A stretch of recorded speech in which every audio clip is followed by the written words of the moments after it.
नमस्कार dear students, मैं हूं राजेश और आप देख रहे हैं learning with Rajesh YouTube channel. Dear student, जैसा कि आपको पता है हमने जीके क्लासेज में मराठा साम्राज्य के बारे में टॉपिक स्टार्ट किया हुआ है, जिसका हमने पार्ट 1 कर लिया है। आज हम पार्ट 2 में पेशवाओं के अधीन मराठा साम्राज्य के बारे में पढ़ेंगे। मुझे आशा है कि पहले वाली वीडियो से आपको कंटेंट अच्छा लगा होगा, समझ आया होगा। चलिए शुरू करते हैं आज का काम। तो जैसा हमने जाना 1680 में शिवाजी की मृत्यु के बाद संभाजी उनके उत्तराधिकारी बने, अर्थात उन्होंने राजकाज संभाला मराठा साम्राज्य का। उसके बाद 1689 में औरंगजेब ने संभाजी की हत्या करवा दी और संभाजी की मृत्यु के बाद शिवाजी का छोटा पुत्र राजा राम छत्रपति के रूप में मराठा राजगद्दी पर बैठा और उन्होंने जिंजी को राजधानी बनाया। जैसा हमने पढ़ा था कि पहले रायगढ़ राजधानी थी, रायगढ़ हमने पढ़ा था, तो उन्होंने जिंजी को राजधानी बनाया। फिर राजा राम की मृत्यु के बाद और हमने ये भी पढ़ा था कि संभाजी की मृत्यु के बाद उनकी पत्नी और उनके पुत्र को, साहू जी को कैद कर लिया औरंगजेब ने। ये बीच में पॉइंट। राजा राम का पुत्र शिवाजी द्वितीय, उनकी पत्नी ने शिवाजी द्वितीय के नाम से शासन करना स्टार्ट किया।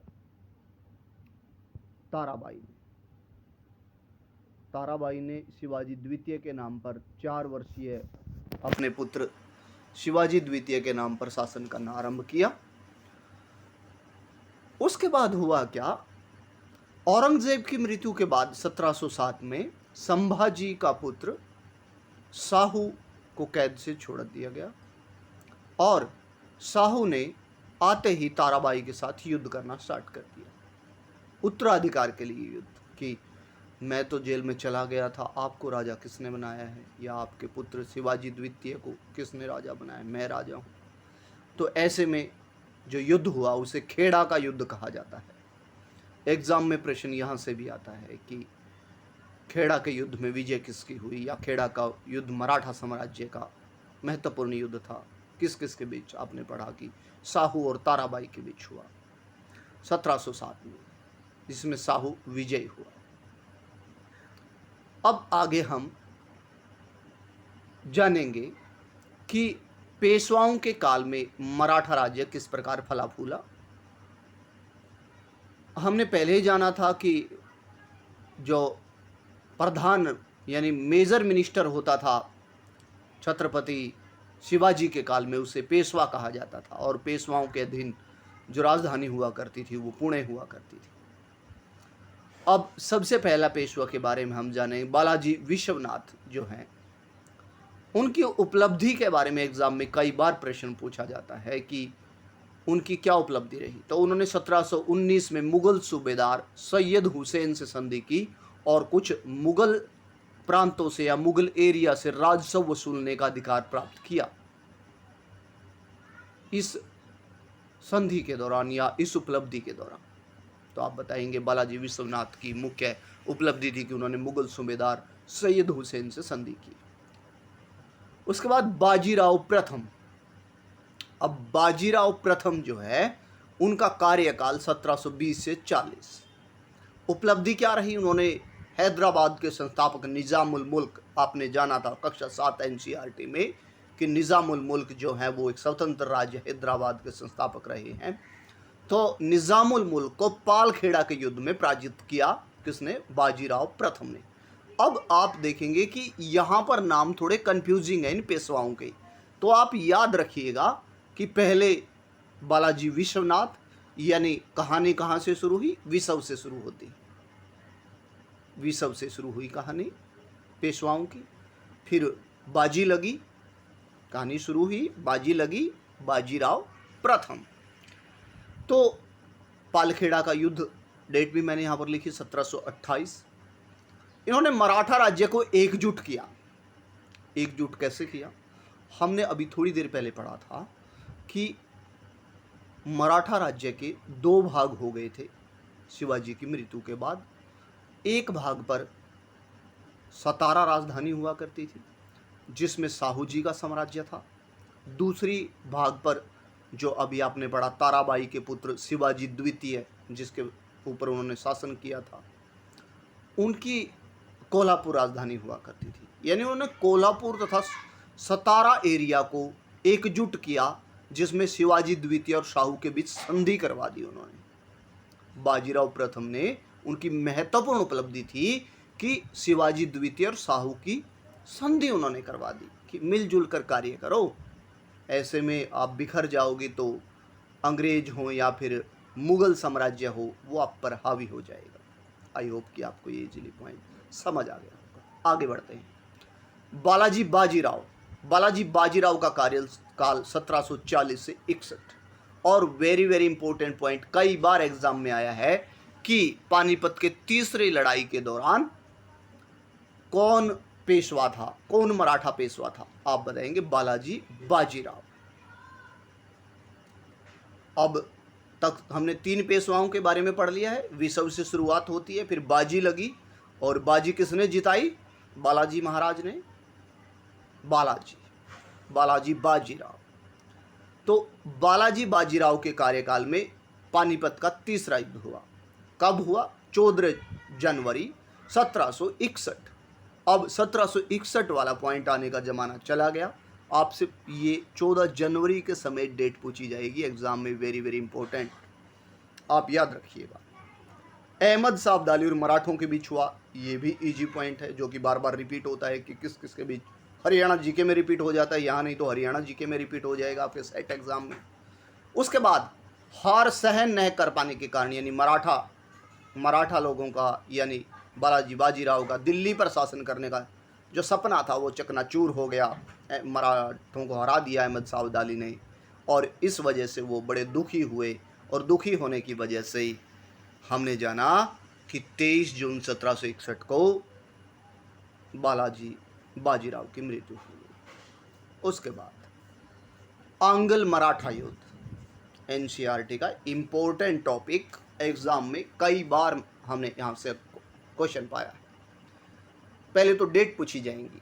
पहला आंग्ल मराठा युद्ध कब हुआ, दूसरा आंग्ल मराठा युद्ध कब हुआ, तीसरा आंग्ल मराठा युद्ध कब हुआ। याद रखेंगे कि पहला आंग्ल मराठा युद्ध 1782 में हुआ, और किस संधि के तहत समाप्त हुआ ये भी इंपॉर्टेंट है, वेरी वेरी इंपॉर्टेंट है यहाँ से कि किस संधि के तहत पहला आंग्ल मराठा युद्ध समाप्त हुआ। आप बताएंगे सालाबाई की संधि। डेट पूछी जाए तो आप बता दें सालाबाई की संधि 1782 में।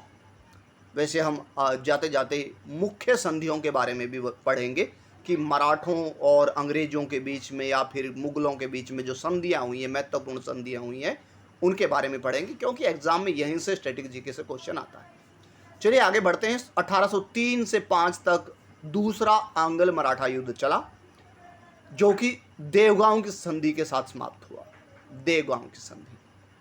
उसके बाद 1817 से 19 तक तीसरा आंग्ल मराठा युद्ध हुआ। इस युद्ध के दौरान बाजीराव द्वितीय शासक थे, और बाजीराव द्वितीय जो हैं उन्होंने आत्मसमर्पण कर दिया अंग्रेजों के सामने, और उसके बाद पेशवा पद समाप्त कर दिया। और आपने पढ़ा भी है एनसीईआरटी में कि उनको बिठूर में यहाँ भेज दिया गया पेंशन पर, यानी अंग्रेजी सरकार से उन्हें पेंशन प्राप्त होने लगी। अब वो पेशवा नहीं रहे। आई होप कि ये पॉइंट यहाँ तक जो हमने आज पढ़ा है अच्छे से आपको समझ आया। आगे बढ़ते हैं।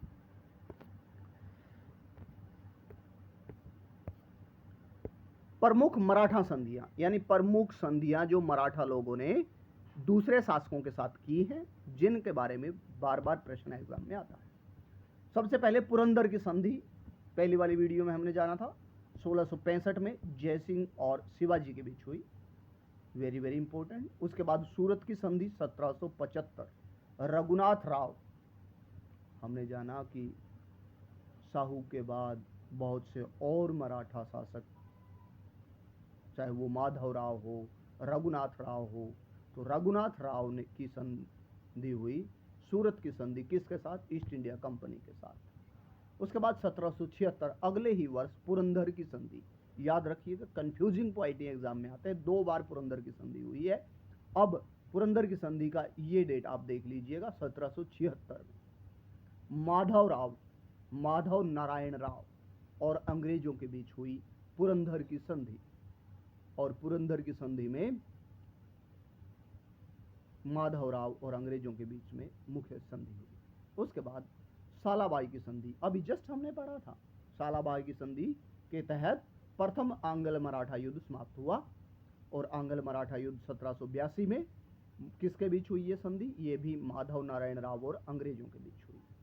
उसके बाद बसीन की संधि 1802 में बाजीराव द्वितीय और अंग्रेजों के बीच में हुई बसीन की संधि। ये संधि के बारे में हरियाणा सेट में आने की संभावना है, क्योंकि हरियाणा जीके का भी ये इंपॉर्टेंट टॉपिक यहाँ से संधि का बनता है, क्योंकि पानीपत हरियाणा में और मराठों के बारे में टॉपिक हरियाणा जीके में इंक्लूड है।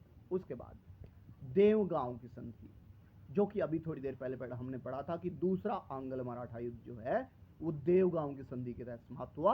1803 में यह संधि हुई, जो कि भोंसले और अंग्रेजों के बीच हुई। उसके बाद सुरजी अर्जन की संधि, ये भी कई बार हरियाणा जीके में पूछी गई है। सुरजी अर्जन गांव की संधि जिसे कहा जाता है 1803 में ही हुई, होलकर और अंग्रेजों के बीच में। और लास्ट में पूना की संधि भी 1817 में बाजीराव द्वितीय और अंग्रेजों के बीच में हुई।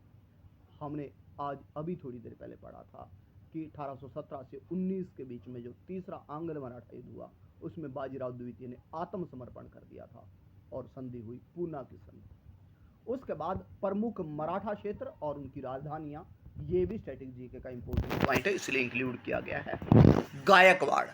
गायकवाड़ मराठा क्षेत्र था जिसकी राजधानी बड़ौदा, जिसे बड़ोदरा भी कहा जाता है, आजकल गुजरात में है ये क्षेत्र बड़ोदरा। क्रिकेट स्टेडियम भी है बड़ौदा में, आपको पता है। उसके बाद भोंसले जो है वो नागपुर के मराठा क्षेत्र को कहा गया है और नागपुर उनकी राजधानी हुआ करती थी भोंसले मराठा शासकों की। छत्रपति मराठा क्षेत्र की राजधानी सतारा थी। होलकर मराठा क्षेत्र की राजधानी इंदौर। आपको मैचिंग में मिलेगा ये क्वेश्चन, मैचिंग में इनमें से कौन सा अच्छे से मैच नहीं है। उसके बाद सिंधिया क्षेत्र जो मराठा क्षेत्र था उसकी राजधानी ग्वालियर। और पेशवा की आपको पता ही है कि पेशवा मराठा क्षेत्र की राजधानी पुणे। आई होप कि आज की वीडियो का कंटेंट आपको अच्छा लगा होगा, समझ आए होंगे पॉइंट। यदि आप YouTube चैनल पर नए हैं तो please subscribe the channel, like and share also. Thank you and have a nice evening now.